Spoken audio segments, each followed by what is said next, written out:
Good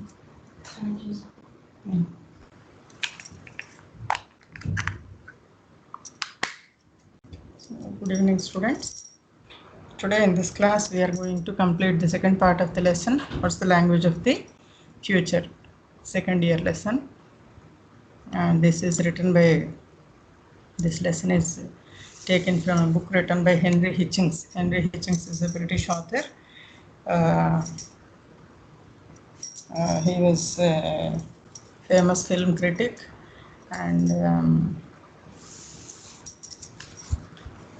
linguist and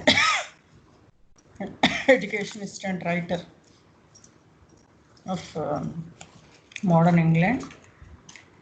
So he, in this lesson, he analyzes about the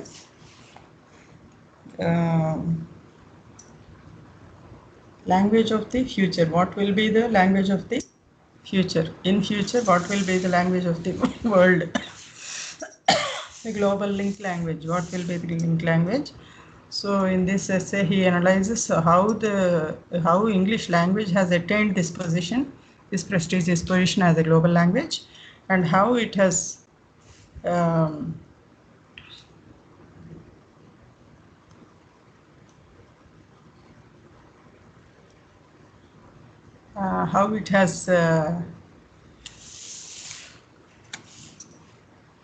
how English has attained the position of global position of lingua franca, language of business and popular culture all over the world. So how it has attained, how in the past, what was its past, and what was the present position, and what will be its future. So in this essay, the author analyzes all the three positions of the English language.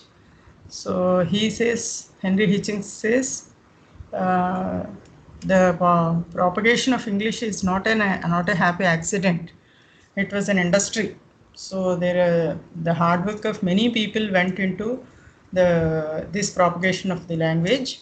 And as far as the British colonial rule is concerned, the British colonies, wherever they have formed, the British people, they have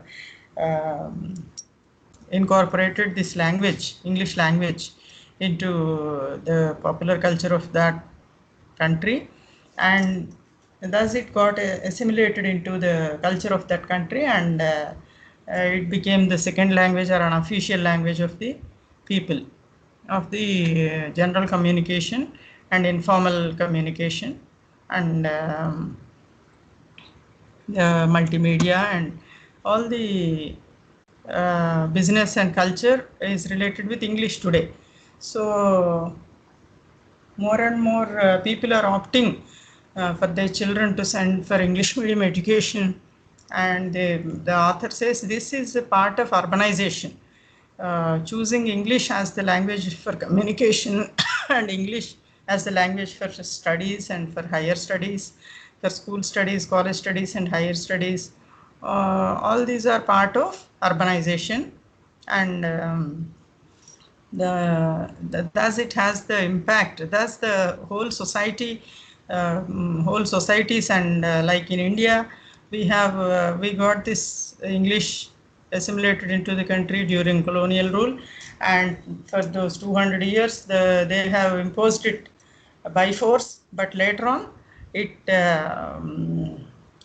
got assimilated into the people's lives and their culture. So thus it became part and parcel of the people's lives, and thus it became a communication language between interstate and intrastate communication, and all the official and unofficial communication is done in India through English language only. So actually we have Hindi as our national language, but that is of no use, because the southern states doesn't accept Hindi and the northern states doesn't accept these regional languages. So we have a rift, and we have a situation where all the people prefer English rather than Hindi or any other dialectical regional language. So regional dialect. So thus English has got this position. Similarly, in many other countries also, English got adopted by the people, and thus they started to use it in their daily uh, lives. Thus, English is spoken more than 500 million users are there. Uh, More than 500 million people are using English as second language, it seems. So it has it got into that prestigious position. But Henry Hitchings says, however, the English is associated with business, commerce, and modernity, and higher education and technological advancement, and the other regional languages like Arabic or Sanskrit or any other regional languages, they are associated with religion, culture, home, and like um, tradition. So according to one study which was conducted in Arabia, this says Arabic is associated with tradition, home, religion, culture, school, arts, and social sciences, whereas English is symbolic of modernity, work, higher education, commerce, economics, and science and technology. So thus, the English language is associated with opportunities and advancement in science and technology. So even the author says many people are going to greater extents to improve their English skills. Even Koreans and Chinese are also, all these days they didn't bother about English, but now they are also learning English, and they are adopting different methods to learn English. Like the entrepreneur Li Yang, he has developed a crazy English and unorthodox teaching method. It involves a lot of shouting. So this Li explains is the way for Chinese to activate their international muscle systems. So thus they want to, if they want to conquer English to make China strong. So this is the slogan they are taking: conquer English to make China strong. So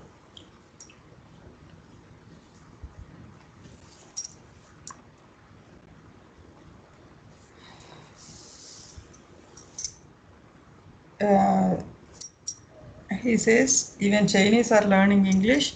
So there are so many threats to English language. It may not remain in that position, in that advantageous position for long, because there are many other challenges are posed to it. So the embrace of English in the world's two most populous countries means that the language is changing. Some of the changes are likely to prove disconcerting for its native speakers. The Englishness of English is being diluted. So more surprisingly is its American flavor. English center of gravity is moving. In fact, in the 21st century, the language has many centers. As this continues, native English speakers may find themselves at a disadvantage. Non-native speakers of English often comment that they find conversing with one another easier than sharing talk with native speakers. Already many people who learn English do so with little or no intention of conversing with its native users.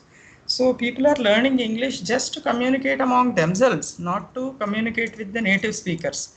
So English is no more the property of the native users. The author says English is no more the whole and soul property of the native users, but it has become part and parcel of many people's lives, and so how it influences. Similarly, the people also influence the language, and they add their own color and flavor to this language. So we have different versions of English, he says. So Englishness of English is being diluted. There is this danger of diluting the Englishness of English language. So even we can see the differences between the British English and American English versions also. There is vast difference between British English and American English. Americans don't accept anything that is accepted by British, actually. So they have altogether different vocabulary, different pronunciation. For the same language, they have designed different altogether different vocabulary and pronunciation and manners and mannerisms. So, so now we have two strong brands, like one is British English and one is American English. And other than that also we have many other brands like Canadian English, African English, Australian English, Indian English, and many other Englishes are also there. So now non-native speakers of English are using it just to communicate among themselves, not to communicate with the native speakers. They don't have the intention to communicate with the native speakers. They don't have the intention, or they don't have the necessity also. So at the same time, native speakers of English tend to assume that their ability in this potent language makes it unimportant to learn other languages. So here the author says, even this assumption that the native speakers think that they know English, so they need not learn any other language. So this is also putting them at disadvantage. That's what the opinion is mentioned by the author in this lesson. The reality is different. British companies often miss out on export opportunities because of a lack of relevant language skills. Moreover, there is a chance that a command of English will within 20 or 30 years be regarded as a basic skill for business, and native speakers of the language will no longer enjoy any competitive advantage. So, the author says, a command of English will within 20 or 30 years be regarded as a basic skill for business, and native speakers of the language will no longer enjoy any competitive advantage, because many other people from many other countries, they are also learning equally effective communicative language, communicative English. So this will put the native speakers at disadvantage. And when polled in 2005, more than 80% of people in the Netherlands, Denmark, and Sweden claimed to be able to speak English. The figure was around 60% in Finland, 50% in Germany, 30% in France and Italy, and 20% in Spain and Turkey. These figures can safely be assumed to have increased. They come from a study published in 2006 by the British Council, an organization set up in 1934 and today operating as an international cultural relations body in more than 100 countries. So, many countries like Denmark, Sweden, Netherlands, and then Germany, Italy, Spain, and Turkey, all these countries, more than 50% people speak English. They prefer to speak in English, almost most of the European countries. And so he says there is one organization called as International Cultural Relations Body. It is operating in more than 100 countries. It is established in 1934 and still running successfully in more than 100 countries. In 1989, its Director General, Sir Richard Francis, stated that Britain's real black gold is not North Sea oil, but the English language. That view is often played down, but the role of the British Council is promoting British English ties in with British corporate interests. So Britain's real black gold is not North Sea oil, but the English language. So the Director General of this International Cultural Relations Body, his name is Sir Richard Francis. He says English language is the real black gold of Britain country. North Sea oil is that is not the real black gold, but this English language is more powerful and more rich, and it is putting them in such advantageous position as more than the riches and more than the crude oil reserves and other advantages of England. English language puts them on top of the world. It makes them more prioritized and more premier than the many other countries and people. So because all the whole world is trying to imitate them, the whole world is trying to learn them and to move after them. So this is what makes them puts them at advantage. That is what Sir Richard Francis says. So that view is often played down, but the role of the British Council in promoting British English ties in with British corporate interests. Large companies such as British Petroleum, now BP, Amoco, have worked with the British Council, funding educational schemes to encourage foreign nationals to learn English. So the British Council is also working vigorously to improve the standards of English all over the world. They conduct different tests at various intervals of periods, and they certify people according to their capabilities, and they conduct online courses which are valued all over the world. And British Council is working a lot to establish and to retain the position of the global language, position to English. So funding educational schemes to encourage foreign nationals to learn English. They are giving funding also. This is not exactly an act of altruism. As Robert Phillipson punctually says, English for business is business for English. But while English is being pushed, it is also being pulled. It is the language more than any other that people want to learn. So there is push and pull among in the situation. So the people are trying to learn English. They are getting influenced by the language, and they are also influencing in turn. They are also influencing the language. So the consequences are complex. Some, it would seem, are not as intended. Even as vast amounts are spent on spreading British English, the reality is that English is taking on more and more local color in different places where it is used. Accordingly, while the number of languages in the world is diminishing, the number of Englishes is increasing. So, this is what the author says from the beginning. The number of languages in the world is diminishing because people are not using many languages, and they are being discarded, and they are going after the languages which are more popular and which are more useful in their daily lives and their technological fields. So they don't have this uh, uh, number of languages is decreasing, the author says, and number of Englishes is increasing. So this is the uh, paradoxical thing that is happening. So English is called as lingua franca. What is a lingua franca? What is the meaning of lingua franca?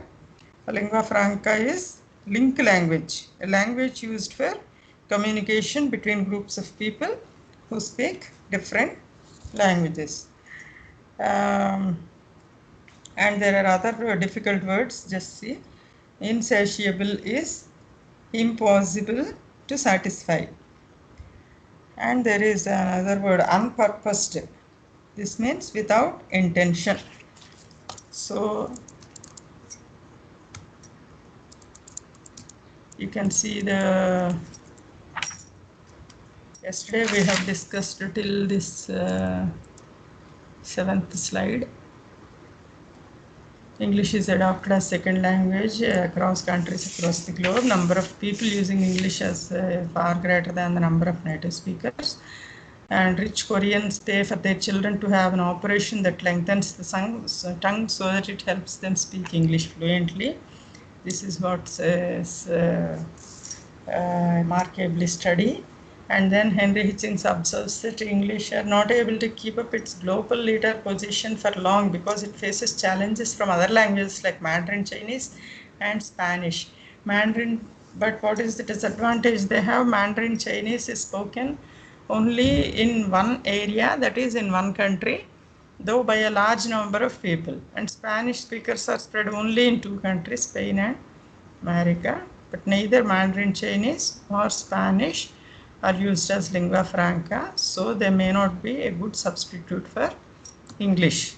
So these languages, Mandarin Chinese and Spanish, they pose a threat to the English language, but they cannot sustain the competition. Actually, English wins the position. That's what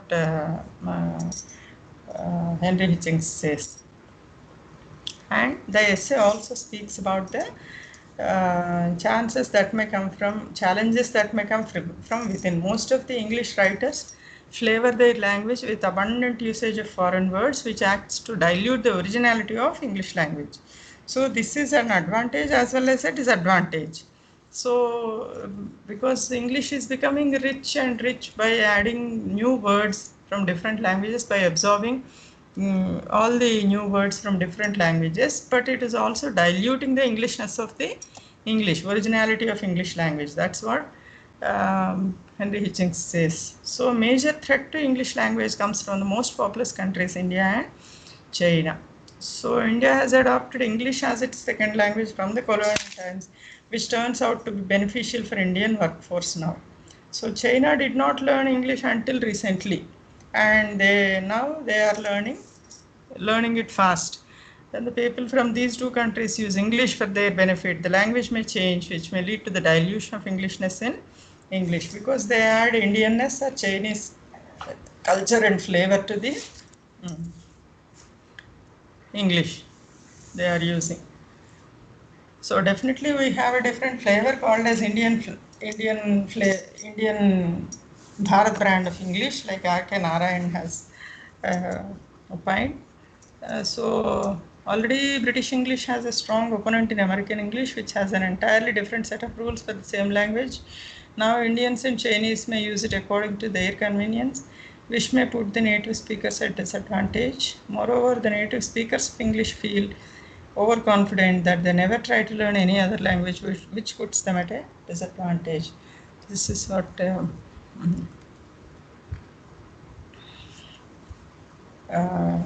Hitchings says. And British companies often miss out on opportunities of export because of lack of relevant language skills. And people who speak in different countries, those who speak English in different countries are as follows. Netherlands, Denmark, and Sweden have more than 80% population speak English, and Finland, Germany, France, Italy, Spain, Turkey, all of them, they lie at 30-40%. So it is spreading all over Europe and many other countries.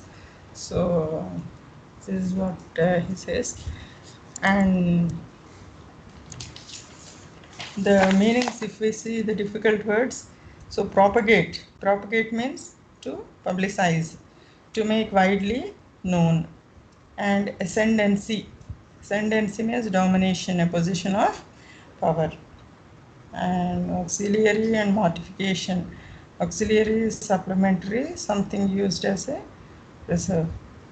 Mortification is a feeling of being very embarrassed, of shame. Infuse means to fill something, to introduce something as if by pouring. Entrepreneur is someone who starts their own business.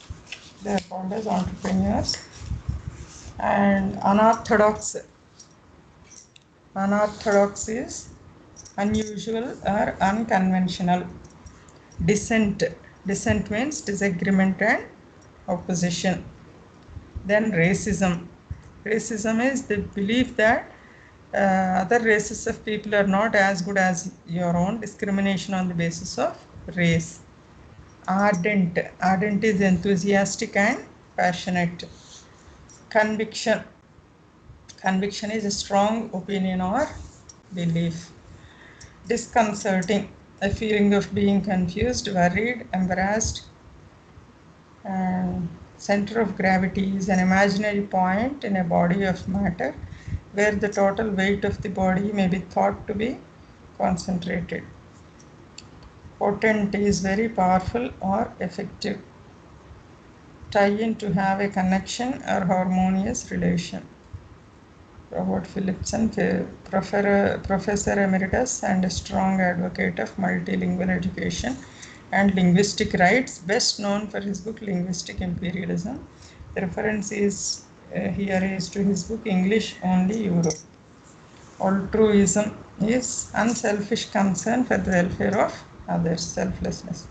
Diminish is to become less. So these are the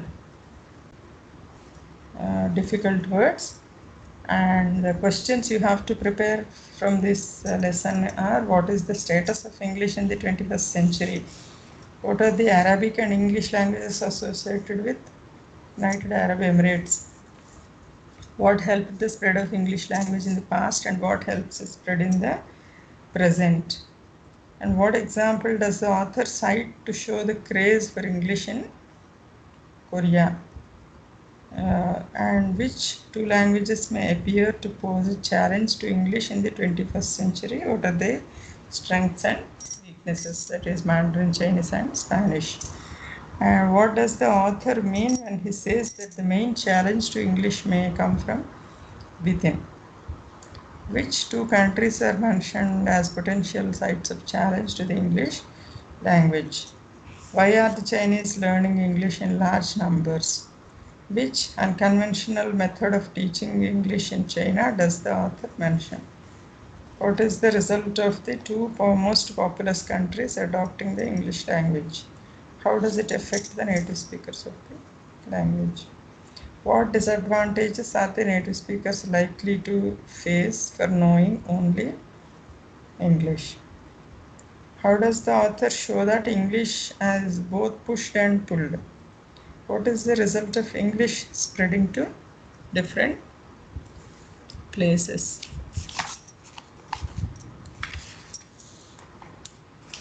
Comprehension questions are: explain the main argument of the essay, discuss the current status of English as a global language, describe the image and the advantages that English has, vice versa the other languages mentioned in the essay, explain how the propagation of English is neither a happy accident nor an act of altruism.